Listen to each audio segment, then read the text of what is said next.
فرمایا وَإِنَّ مِنَ الْحِجَارَةِ لَمَا يَتَفَجَّرُ مِنْهُ الْأَنْهَارُ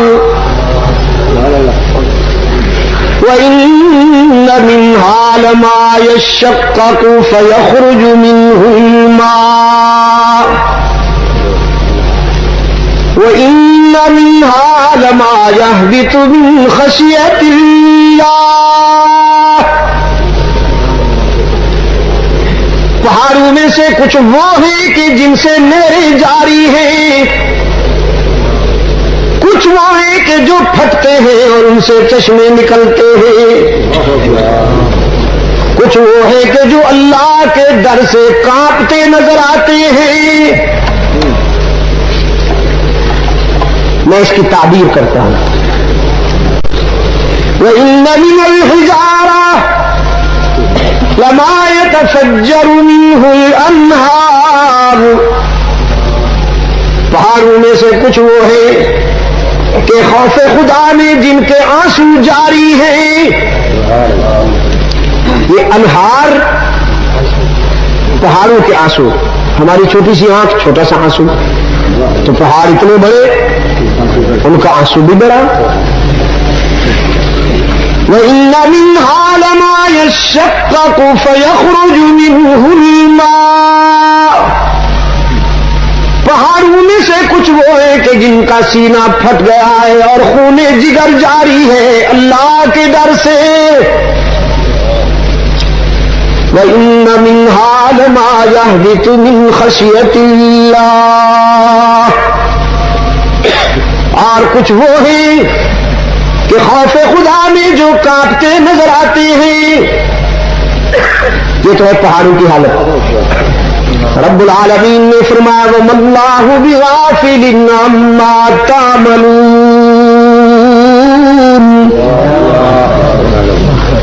لیکن جو تم کرتوت کر رہے ہو ہم تمہیں بھی دیکھ رہے ہیں۔ پہاڑ تو اتنے مستحکم اور مضبوط ہونے کے باوجود ہمارے ڈر سے کچھ رو رہے ہیں، کچھ کا خون جگر جاری، کچھ ہمارے ڈر میں کانپتے نظر آتے ہیں۔ لیکن اے ابن آدم، ایک تو ہے قطرہ ناپاک سے وجود میں آیا، ایک غلیظ جرثومے سے تیری تخلیق ہوئی، لیکن تو قابو میں نہیں آتا، تیرے چوچلے بھی ہم دیکھ رہے ہیں۔ وَمَا اللَّهُ بِغَافِلٍ عَمَّا تَعْمَلُونَ۔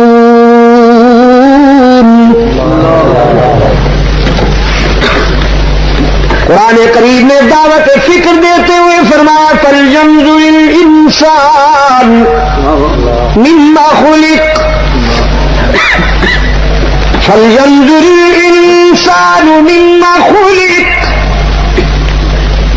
اے انسان ذرا اپنی تخلیقی فارمولے پہ بھی غور کرنا کہ تو کیسے وجود میں آیا۔ خلق من ماء دافق یخرج من بین الصلب والترائب۔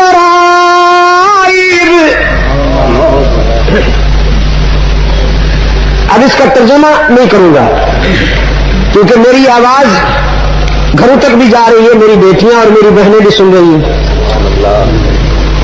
جنہیں ترجمہ معلوم کرنا ہو وہ صبح ترجمے والا قرآن اٹھا کے پڑھ لے۔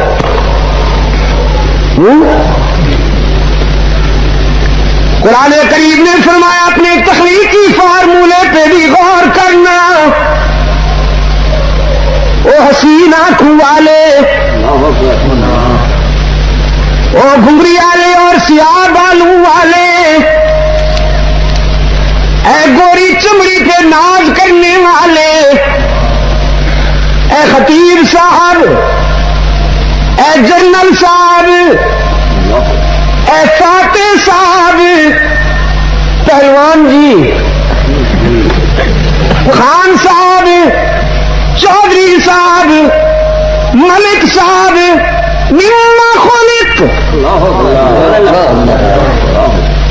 مما خلق، خلق من ماء دافق يخرج من بين الصلب والترائب.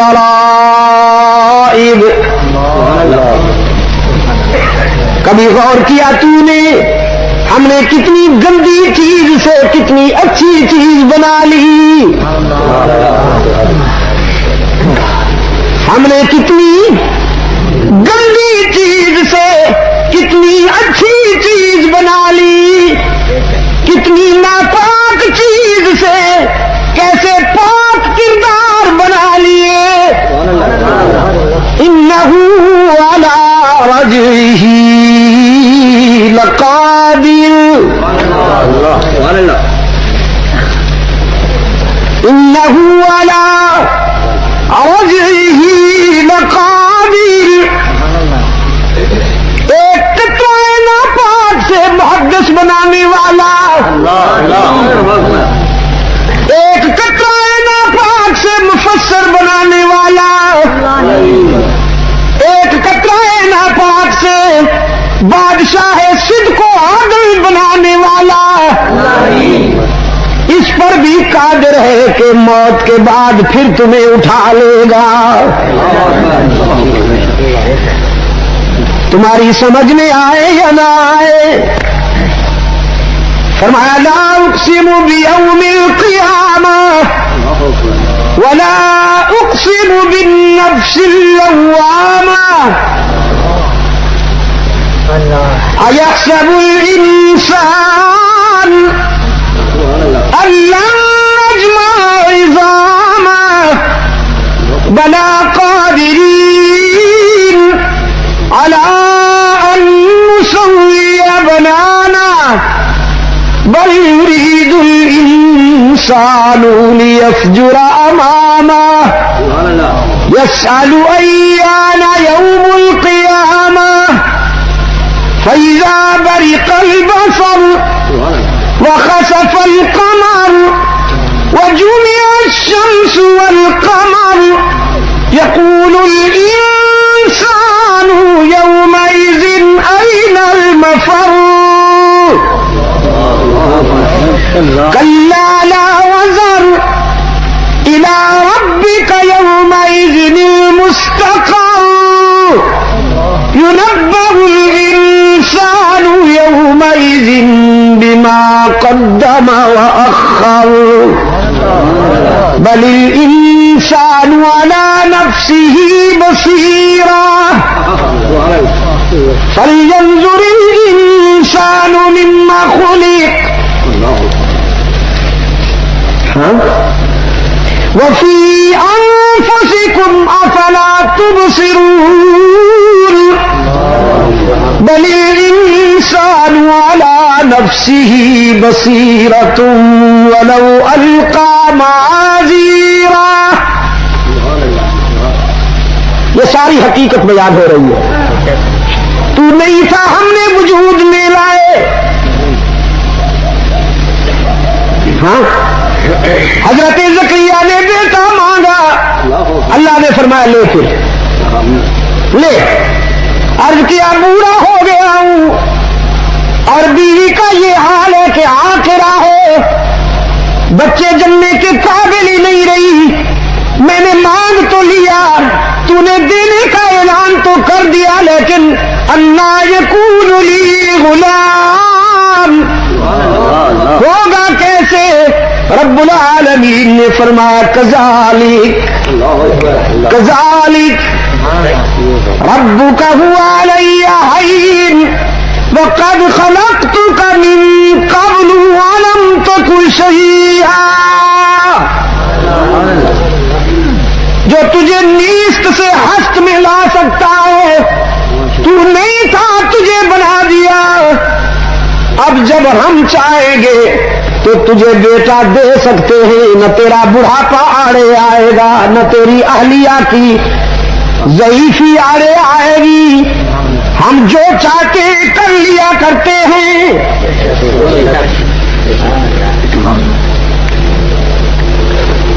پھر ایک بات بتائیے ہم, فرمایا لا تحرک به لسانک لتعجل به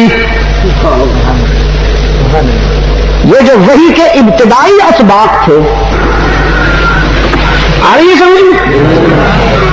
دور والے حضرات الحمدللہ ثم الحمدللہ، وحی کے جو ابتدائی اسباق تھے اس میں رحمت عالم صلی اللہ علیہ وسلم وحی کو اخذ کرنے میں جلدی کرتے تھے، اور یہ جلدی کیوں کرتے تھے حضرت؟ 40 سال کے انتظار کے بعد ملا تھا نا، 40 سال جس کی انتظار تھی، جس کی طلب تھی، اتنی طویل انتظار کے بعد جب انسان کو اپنا مقصود اور مطلوب مل جائے تو ظاہر ہے کہ اسے پکڑنے میں، اسے اخذ کرنے میں ذرا جلدی تو ہوتی ہے نا۔ رب العالمین نے فرمایا وَوَجَدَكَ ضَالًّا فَهَدَىٰ، یہ جو ضالًا ہے نا، اس کے معنی ہے ہم نے تجھے متلاشی پایا تو پھر ہدایت کر دی۔ وَوَجَدَكَ ضَالًّا فَهَدَىٰ، ہم نے تجھے طالب پایا، متلاشی پایا تو ہم نے اپنے فضل و کرم سے تجھے جوہر مقصود دے دیا۔ اچھا اس کا پریکٹیکل کروں، وَوَجَدَكَ ضَالًّا، پریکٹیکل۔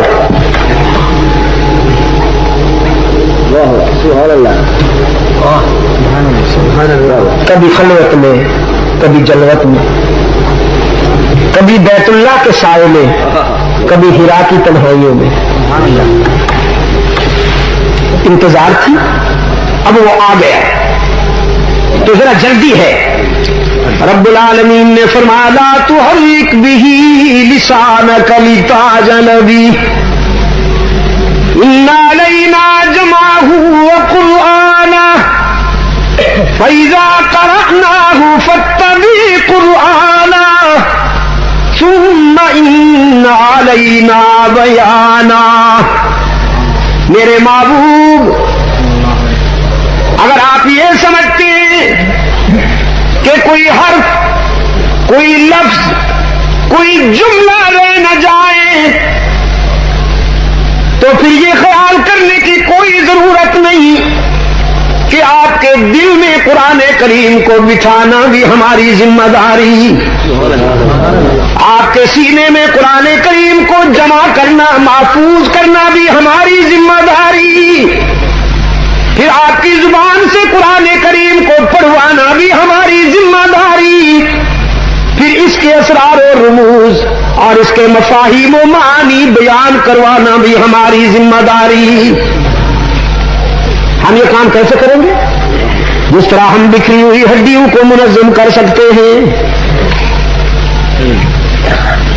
موت کے بعد جس طرح ہم انسان کو زندہ اٹھانے پہ قادر ہیں، میرے محبوب قرآن کریم کی صداقتیں بھی ہم آپ کے سینے میں محفوظ کرنے، قرآن کریم کو آپ کی زبان سے پڑھوانے، پھر اس کے مفاہیم و معانی بیان کروانے پہ بھی قادر ہیں۔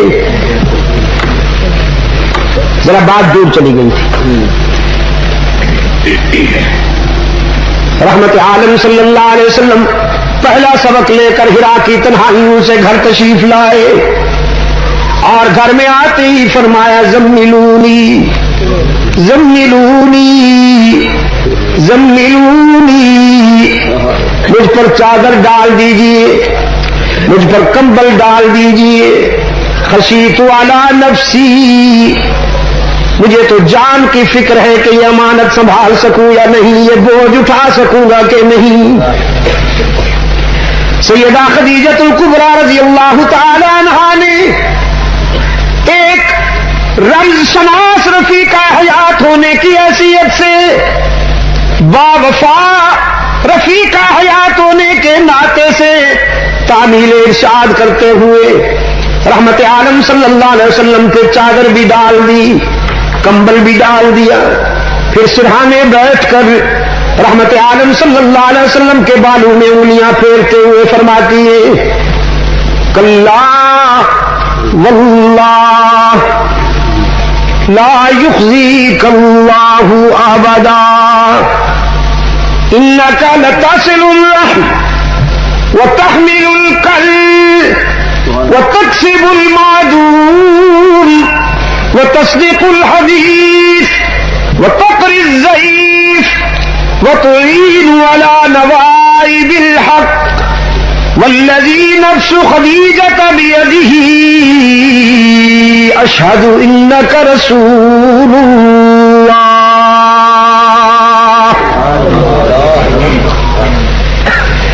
اللہ کی قسم ہے محمد، آپ کبھی نقصان نہیں اٹھا سکتے، آپ کوئی لاوارث تو نہیں، پھر آپ کے اخلاق ایسے کہ ایسے اخلاق والے کبھی خسارے میں نہیں جاتے. اب سنیے حضور کا اسوہ حسنہ رحمت عالم صلی اللہ علیہ وسلم کی سیرت طیبہ، اپنی روحانی مادر محترمہ ام المومنین سیدہ خدیجہ الکبریٰ رضی اللہ تعالی عنہا کی زبانی سنیے. فرماتی ہیں آپ تو صلہ رحمی کرنے والے ہیں. کلاشن کوف والوں ہے تو اچھی چیز ہونی چاہیے، لیکن برائے جہاد جزاکم اللہ جزاکم اللہ، برائے جہاد ہونی چاہیے، اپنے بھائیوں کا سینہ چھلنی کرنے کے لیے نہیں. اپنے بھائیوں سے اگر غلطی ہو جائے تو اسے معاف کر کے دکھائیے.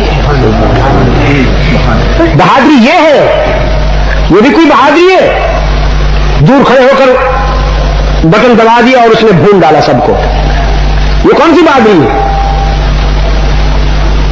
بہادری یہ ہے کہ آپ کو جو ستائے، جو آپ کا دل دکھائے، جو آپ کے ساتھ زیادتی کرے، آپ اسے معاف کر دیں. اس سے بڑھ کر کوئی بہادری نہیں ہے. یار لوگ کہتے ہیں حسبنا کتاب اللہ والکلاشن کوف. ہاں ہاں حسبنا کتاب اللہ والکلاشن کوف.